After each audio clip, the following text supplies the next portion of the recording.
Hidroponik adalah budidaya dengan memanfaatkan air tanpa menggunakan tanah, dengan lebih menekankan pada pemenuhan kebutuhan nutrisi bagi tanaman.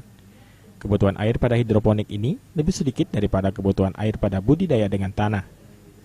Hidroponik menggunakan air yang lebih efisien, jadi cocok diterapkan pada daerah yang memiliki pasokan air yang terbatas. Sempitnya lahan untuk bercocok tanam kini bisa disiasati dengan penanaman secara hidroponik. Selain tidak membutuhkan lahan yang luas, tanaman hidroponik ini kini mulai dilirik banyak orang karena tidak menggunakan pestisida. Hampir semua tanaman bisa dibudidayakan dengan hidroponik ini. Selada, bayam, hingga tanaman buah bisa tumbuh dengan subur jika nutrisinya diperhatikan dengan baik. Tanaman yang ditanam tanpa media tanam tanah. Ini tanamannya apa aja yang bisa ditanam? Hampir semuanya bisa.